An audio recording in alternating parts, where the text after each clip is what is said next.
Yop et tryhard, aujourd'hui on va se retrouver pour une toute nouvelle vidéo concernant Warzone, étant donné que vous savez que les nouvelles armes de Call of Duty Black Ops Cold War vont arriver sur Warzone, et étant donné que je joue au jeu tous les jours, 5 à 6 heures, voire plus, voire 10 heures par jour, je pense être la bonne personne, et tout simplement parce que je tape des nucléaires avec, donc je vais vous donner les meilleures armes, les armes auxquelles vous allez devoir jouer sur Call of Duty Black Ops Warzone, et défoncer du cul. Au niveau du gameplay, je vais vous proposer une double nucléaire fail que j'ai réalisée aujourd'hui sur Twitch, donc c'est important, twitch.tv/lobtet2, tous les jours on est en live, etc. Franchement, le lobby était plutôt assez good, assez difficile au début, et finalement je vais enchaîner avec ma petite AK-74U, d'ailleurs que je vous recommande fortement, mais on va en parler un peu plus tard, et surtout, n'oublie pas de s'abonner si vous êtes nouveau pour tout ce qui est Warzone et Cold War, parce que oui, je kiffe Cold War, peu importe ce que les gens disent, moi personnellement je kiffe le jeu, donc je m'amuse énormément en live dessus, même si des fois il y a quelques games un peu tendus. Et surtout, n'oublie pas de lâcher un gros pouce bleu. Voilà, double nucléaire fail. Malheureusement, il n'y en aura pas une, mais franchement, le gameplay est vraiment stylé. C'est du full rush, ça bouge dans tous les sens, etc.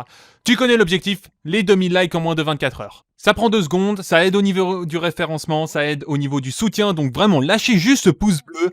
Ça aide énormément, vous êtes là pour toutes les classes, pour tout ce qu'il faut, etc. Donc lâchez vraiment ce gros pouce bleu, bordel. Et du coup, déjà, ça l'ont vu au titre et vont se dire, non mais LT, tu peux pas savoir quelles vont être les meilleures armes. Sauf qu'ils oublient un truc, et c'est des personnes très souvent qui jouent qu'à Warzone et qui jouent pas à Black Ops Cold War, c'est qu'il y a un mode très spécial qui s'appelle Bombe Sale.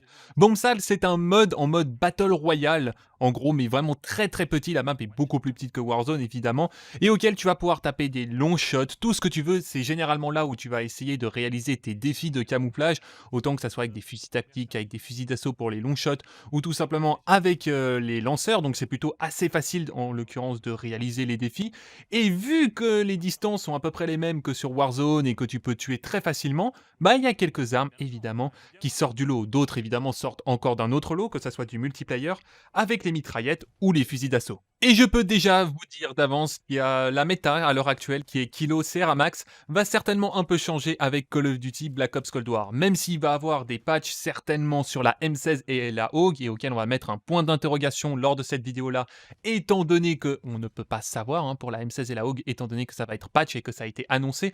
Du coup, positif ou pas, peu importe, si ça risque d'être un bon patch, bah pourquoi pas, si par contre ça risque d'être un patch négatif, bah je parlerai pas trop de la M16 et de la AUG lors de cette vidéo-là. Pour ce qui en est de la MP5, parce qu'on va attaquer d'abord pour les mitraillettes, la MP5 de Cold War est-elle meilleure que celle de Modern Warfare? Alors je vais déjà vous dire que non, celle de Modern Warfare, excusez-moi, est bien plus intéressante rien qu'en time to kill, et ça risque justement de pas changer sur ce point-là, et surtout qu'il y a une autre arme qui est beaucoup plus intéressante, l'AK-74U, pour moi, est très clairement la meilleure mitraillette, tout simplement parce que au niveau de la portée des dégâts, elle est beaucoup plus intéressante, elle a beaucoup moins de recul, et surtout, c'est que tu peux taper vraiment des longs shots avec, donc l'AK-74U pour moi est très clairement la meilleure mitraillette que vous allez devoir jouer sur Warzone à la place d'une MP5. De nouveau, ça sera à voir avec les dégâts excusez-moi, de la MP5 de Call of Duty Modern Warfare, mais l'AK-74U de Call of Duty Black Ops Cold War ne sera absolument pas à jeter à la poubelle, parce que ça risque d'être même une des métas qu'il faudra jouer absolument avec cette arme-là. Sans parler également d'une autre arme où ça sera un énorme point d'interrogation, parce que la Bullfrog, pour ceux qui savent, étant une arme incroyable sur Cold War. Vraiment, je dirais clairement que c'est la deuxième meilleure mitraillette avec la MP5, tout ce qui est en termes de portée. Et il faut savoir qu'à partir du 16 décembre, donc quand il y aura la mise à jour de la saison 1 de Call of Duty Black Ops Cold War, il y aura également un patch sur la Bullfrog en positif. Ça veut dire qu'ils vont rendre l'arme encore plus forte qu'avant. Donc tout va se jouer entre une AK-74U et une Bullfrog. Et ça risque d'être fortement intéressant. Là, ça risque d'être vraiment super cool parce qu'on va enfin avoir des mitraillettes qui vont rivaliser la MP5, parce que c'est vrai que la MP5 sur Warzone ou Modern Warfare, très clairement, il n'y a aucune concurrence à l'heure actuelle. Mais vraiment aucune concurrence.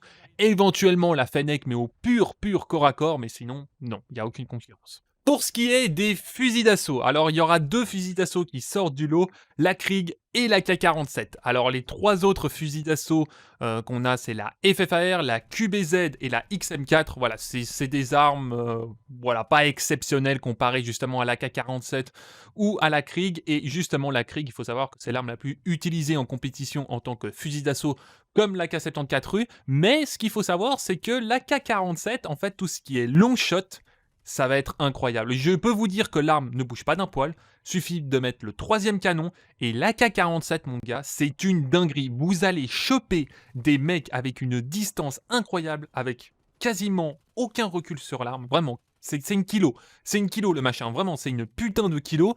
Et en plus de ça, en termes de portée des dégâts, ça laser. Autant pour les personnes qui ont joué en bombe sale, qui ont pu jouer éventuellement sur d'autres maps comme Armada ou comme d'autres maps assez grandes là-dessus, on peut se rendre compte que l'AK-47 en tant que portée des dégâts à partir d'une certaine distance, ça défonce la crique. Ça défonce la crique, donc je vous recommande fortement déjà de monter l'AK-47 si ce n'est pas déjà fait sur Call of Duty Black Ops Cold War, parce que vous allez voir que cette AK, ça va pas être celle de Modern Warfare, c'est tout autre chose, c'est clairement un autre monde, c'est clairement l'opposé de celle de Modern Warfare. Celle de Modern Warfare faisait énormément de dégâts, mais bougeait quand même pas mal, et même si elle était assez intéressante, tout ce qui était mid-fight, là on se retrouve avec une AK-47, c'est clairement l'opposé. Mi-distance, long shot, c'est une dinguerie. Tout ce qui est corps à corps, c'est vrai que c'est plutôt pas mal, mais à voir évidemment comment cela va se passer. Désormais, tout ce qui est fusil tactique, je pense de quoi, vous savez de quoi je vais parler, donc DMR, AUG, M16 et Type 63. Alors, déjà, les fusils tactiques, on n'a pas énormément sur Warzone. Je pense que là-dessus, on est tous au courant, il y a juste le SKS qui est plutôt assez intéressant, mais le reste, voilà, c'est poubelle. Hein. Il n'y a rien d'autre d'intéressant, hormis le car, évidemment, hein, le car, mais bon, ça c'est plus une sorte de sniper. Là, on parle de vrais fusils tactiques, et c'est vrai qu'on n'en a jamais réellement eu sur Warzone, donc c'est plutôt assez intéressant, et des vraies armes à rafale, hein, parce que je rappelle que le FAMAS hein, de Call of Duty Modern Warfare est complètement inutile, il ne sert à rien étant donné que c'est le pire fusil d'assaut en time to kill, donc à voir avec la AUG évidemment et la M16 quand ils vont subir un patch en espérant que ça soit pas un patch trop violent et qu'on puisse quand même utiliser les armes, parce que c'est vrai que les armes à rafale à l'heure actuelle on n'a pas vraiment eu le choix. C'est vrai que sur Modern Warfare et Warzone c'était pas famous, mais bon, à voir évidemment comment cela va se dérouler. Et je peux déjà vous dire d'avance qu'avec une Type 63 qui a absolument zéro recul, mais vraiment zéro recul, pour les long shots ça risque d'être fortement intéressant. Après évidemment il y a également le DMR, mais le DMR ce qu'il faut savoir c'est que c'est pas comme une Type 63, ça bouge un peu partout. Évidemment, quand tu mettras les bons accessoires, ça bougera beaucoup moins, mais ça fait beaucoup plus de dégâts à partir d'une moyenne portée et courte portée qu'une Type 63. Parce que la Type 63, il faut mettre pas mal de balles au corps à corps. C'est plutôt assez problématique, tandis que le DMR, vraiment, c'est des coups de laser. Il suffit de mettre 2 balles dans le crâne en bombe sale, pour ceux qui ont pu jouer en bombe sale avec tout simplement l'armure comme sur Warzone, où tu te mets les armures, tu tires 2 balles dans la tête de DMR, c'est fini. Et sachant que tu peux allumer hein, avec le DMR. Donc, de nouveau, ça risque d'être très intéressant de jouer avec des fusils tactiques cette année-là. J'ai également oublié une arme, et une arme, c'est vrai que ce qui est quand même assez intéressante et qui est complètement oublié par la communauté, parce que je parlais de arme à rafale et maintenant ça m'est revenu, il y a une mitraillette qui s'appelle la KSP. Alors, la KSP, par contre, il va falloir la monter parce qu'il vous faut absolument le dernier canon. Si vous n'obtenez pas le dernier canon, ça ne sert à rien de jouer avec cette arme-là. Alors c'est quoi le dernier canon? Ça augmente les dégâts de l'arme. Et ceux qui ne savent pas, c'est quoi la KSP? En fait, c'est une mitraillette qui tire tout simplement en rafale, vraiment en rafale. Donc c'est très rare de voir des mitraillettes qui tirent à rafale, mais c'est vrai que Treyarch aime bien rajouter ce genre d'arme et qui peut one-shot au corps à corps. Non, non, je ne rigole pas, ça peut one-shot littéralement au corps à corps. Et en l'occurrence, si tu mets avec ton armure, etc., c'est 2 rafales. Donc ça laser très très vite également. C'est une arme très intéressante.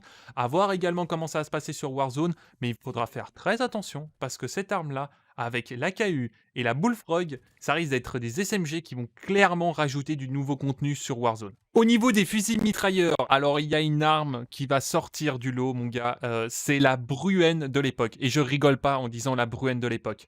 Et c'est encore pire que la Bruen de l'époque. En gros, c'est une batteuse à l'heure actuelle qui n'a toujours pas été nerf et qui n'est pas trop parlée par la communauté. Encore heureux peut-être, peut-être pas, mais qui entre de plus en plus dans les lobbies. C'est la Stoner. Alors la Stoner, c'est une sorte de fusil d'assaut sur Cold War qui tue exactement, vraiment je ne rigole pas, en 3 balles. 3 balles de fusil mitrailleur pour tuer quelqu'un. Tu peux avoir un chargeur de 75 balles, donc 75 balles, dedans et c'est un truc de malade. Tu peux fumer tout le monde, tu peux laser tout le monde, tu peux mettre 2 balles dans le crâne avec cette arme-là. C'est un autre monde. Vraiment, je ne rigole pas, c'est clairement un autre monde. Donc à voir éventuellement s'ils vont commencer un peu à la nerf, ce que je dirais pas non, hein, de base. Mais c'est vrai que quand on doit comparer par rapport à d'autres fusils mitrailleurs, même que ça soit sur de Cold War ou que ça soit du Warzone, ces armes-là, à l'heure actuelle, sont vraiment trop, trop puissantes. Surtout la Stunner est vraiment c'est un cap au-dessus. Vraiment, la Stunner, c'est un cap au-dessus. Donc d'ailleurs, n'hésitez pas à la monter, hein, parce que ça va être des armes auxquelles qui vont être énormément utilisées. Il ne faut pas se gêner, à un moment donné, je rappelle, même s'il faut jouer à peu près avec toutes les armes, hein, évidemment, évidemment. Même si, voilà, c'est à un moment donné quand on va vouloir réaliser plus facilement les top 1 ou que tout le monde joue non-stop à la kilo ou à d'autres armes, il va pas falloir se priver, excusez-moi, de jouer avec ce genre d'arme, hein. Quand tu vois à l'heure actuelle que c'est full kilo, MP5 ou quoi que ce soit, bah, ça en vaut clairement la peine. Au niveau du fusil à pompe, c'est vrai que le Space 12 est plutôt assez puissant, mais c'est vrai que l'autre fusil à pompe est beaucoup plus intéressant. On peut one-shot assez facilement, même si vous êtes avec full armure. Donc de nouveau, à voir qu'est-ce que cela va donner. Mais je pense qu'avec le R9 enflammé, etc., à voir comment ça va se passer également, parce que là-dessus, on n'a aucune information sur comment les armes vont vraiment évoluer, parce que est-ce qu'ils vont décider de mettre les pompes enflammées sur Call of Duty Black Ops Cold War, et du coup on aura l'accessoire de Warzone qui va être lié avec. De nouveau, ça va être à voir. Là-dessus, on n'a aucune information pour le moment.